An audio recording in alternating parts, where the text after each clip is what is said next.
चलिए आज हम लोग क्या सीखने वाले हैं। दशमलव का जोड़, घटाव, गुना और क्या भाग, एक साथ हम लोग आज चार चीज सीखेंगे। और ये चार चीज सीखने का अगर ये कॉन्सेप्ट अगर आपका क्लियर हो गया तो इस टाइप के आपके आगे कुछ भी आ जाए आराम से बन जाएगा। इसीलिए इस चारों को ध्यान से देखिए। चलिए आज दशमलव का पहला क्वेश्चन क्या है। दशमलव का जोड़ क्या बोल रहा है। दशमलव का जोड़ 4.243। देखिए इसको पढ़ने का भी तरीका है। 4.243 नहीं पढ़ना है, दशमलव के बाद 243 क्या पढ़ेंगे 4.243 ऐसे पढ़ना है। इसके बाद प्लस 8.54 ऐसे पढ़ना है। ऐसे नहीं पढ़ना है कि 8 दशमलव कितना 54 ऐसे नहीं।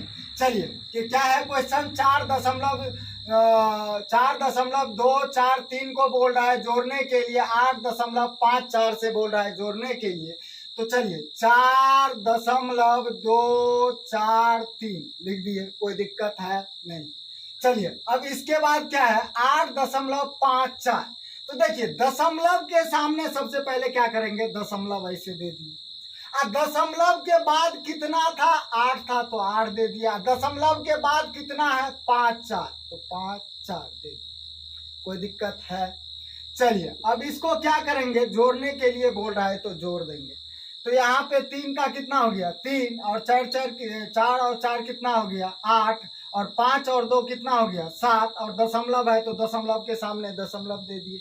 8 और 4 कितना हो गया 12। यही क्या हो गया आंसर। देखिए कितना आसान है, कॉन्सेप्ट को समझिए, बहुत आसान है। इसके बाद अब चलिए दशमलव का घटाव क्या है क्वेश्चन 78.5 माइनस कितना बोल रहा है 3.724। तो देखिए क्वेश्चन को देख के घबराना नहीं है।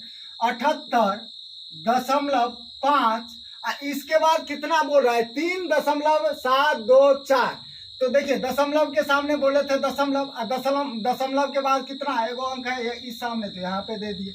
इसके बाद कितना है 724 तो 724 ऐसे लिख दिए।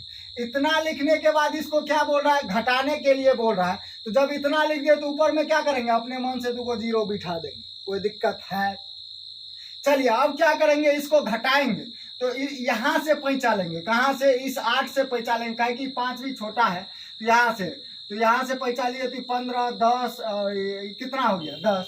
तो ये 10 में से 4 गया कितना 6 और ये कितना बच गया 10 था तो एक तो पैंचा ले लिए तो कितना बचा 9 में से 2 गया कितना 7। अब इसके बाद यहाँ पे कितना है, यहाँ पे कितना बच गया, इसमें से एक पैंचा ले लिए थे तो 14 में से 7 गया तो कितना 7। और दशमलव के सामने क्या करेंगे दशमलव ऐसे बिठा दिए। अब इसके बाद ये कितना बच गया 7 में से 3 गया कितना 4 और 7 का 7, यही क्या हो गया आंसर। देखिए कितना आसान है। चलिए अब इसके बाद क्या है दशमलव का गुना। तो दशमलव का गुना हम लोग बनाते हैं, क्या बोल रहा है 3.24 गुना कितना 4.5। तो देखिए दशमलव को भी थोड़ा देर के लिए भूल जाइए कि दशमलव भी है। इसको डायरेक्ट हम लिखते हैं क्या 327 कितना 45 से बोल रहा है गुना करने के लिए तो डायरेक्ट कर रहे हैं। इधर ध्यान दीजिए तो ये कितना हो गया 7 5 35 हासिल 3 5 दूना 10 3 13 हासिल 1 5 3 15 1 कितना 16। अब इस 4 से करेंगे तो 7 चौके कितना 28 2 7 चौके 28 4 दूना 8 और 2 10 हासिल 1 4 3 12 1 13। ये कितना आ गया 5 8 3 11 6 1 7 3 1 4 14,715। अब देखिए इन दोनों का जब गुना किए तो अभी दशमलव हम भूल गए हैं तो कितना आया, इसको डायरेक्ट लिख लेते। देखिए ऐसे सिंपल तरीके से गुना किए हैं, इसमें कुछ नहीं किए हैं। तो गुना करके आया कितना है उसको लिख रहे हैं तो 14,715 लिख दिए। अब इधर ध्यान दीजिए, इतना लिखने के बाद अब क्या करेंगे, यहाँ पे समझने लायक चीज है। देखिए दशमलव के बाद यहाँ पे कई गो अंक है, इसमें एगो दूगो, तो यहाँ क्या करेंगे 2 लिख दिए। अब यहाँ पे फिर से गुना का चिन्ह है, फिर से दशमलव के बाद कई गो अंक है एगो, तो एगो लिख दिया। दोनों को क्या करेंगे जोड़ देंगे तो 2 और 1 कितना हो गया 3। तो अब इसमें इधर से इकाई के तरफ से गिनना शुरू करेंगे, किधर से, इधर से 1 2 3 आकर के क्या करेंगे, दशमलव बिठा देंगे। यही क्या हो गया आंसर। अगर मान लिया जाए यहाँ पे 3.245 अगर एक संख्या और रहता तो जितना संख्या रहेगा दोनों में से दशमलव के बाद उतना को जोड़ के सिंपल टाइप से गुना करके दशमलव बिठा देना है। चलिए अब अगला क्या बोल रहा है, दशमलव का भाग। चलिए दशमलव का भाग अब हम लोग सीखेंगे। तो यहाँ पे कितना है 12.5 भागा कितना 2.5।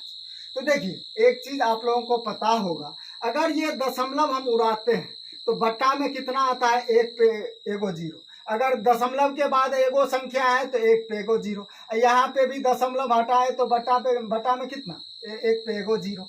तो अब कितना आ गया 125, अब बट्टा कितना 10, अब भागा कितना 25/10। अब ये भिन्न भाग के तरह आ गया।